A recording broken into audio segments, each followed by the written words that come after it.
Hey everyone, it's Dina again and welcome to today's episode. And today's episode is all about rescinding vows of self-denial.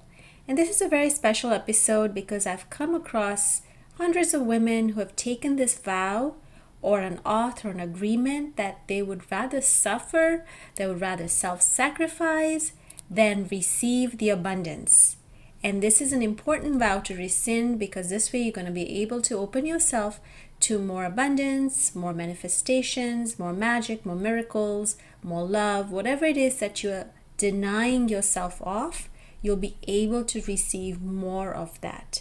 And remember that self-denial happens at a subconscious level. So you might not be even aware that you are actually doing that.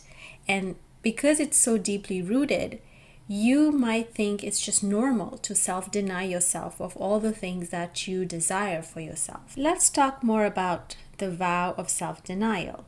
The vow of self-denial stems from a strong feeling of self-sacrifice where one believes that one must sacrifice material possessions, it could be wealth, money, or even basic needs to help others. And these beings have at their core a much stronger agreement of self-abnegation, where one believes that he or she is nothing unless they make a sacrifice or sacrifices. Now, what happens when one makes his vows or oaths or agreements is that they believe that they won't be loved by God, they won't be honored or regarded by society without these stern practices of self-denial in all forms. So perhaps in a previous lifetime you believe that true work of God should involve self-denial, should involve service, and should involve sacrifice. Now, some signs that you've made this vow in a previous lifetime includes a strong sense of duty towards providing for others, either monetarily or through other means. Blaming yourself for the suffering of others. Sacrificing one's own needs, possessions, title, privileges, or rights for the greater good of humanity.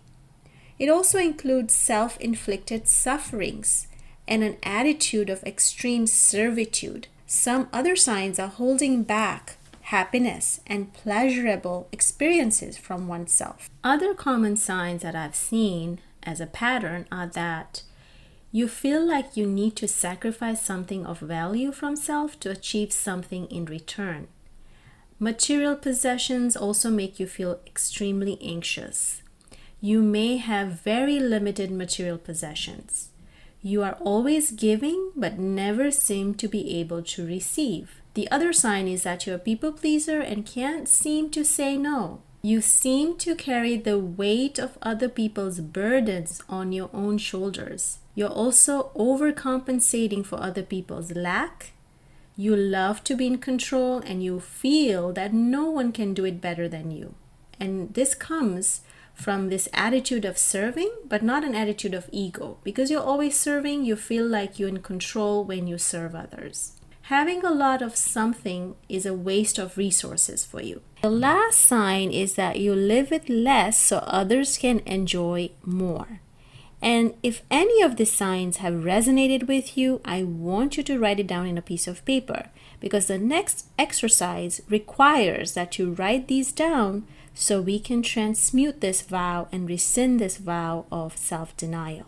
Now, the next step is to say out loud, I understand that in one of my previous lifetimes, I made an agreement, I took an oath, and or made a solemn vow of self-denial, self-sacrifice, or self-abnegation, because I believed that true salvation came from sacrificing material possessions.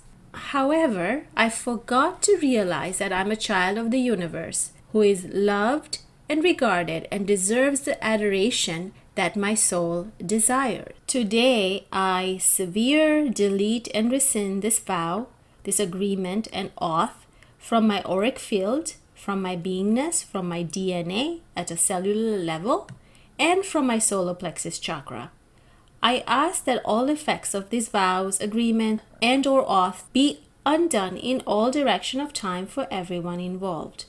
I now embrace a new vow of self-love and self-acceptance and incorporate that into my beingness. I ask my angels, guides, and ascended masters to bring the new energies of this vow into my life.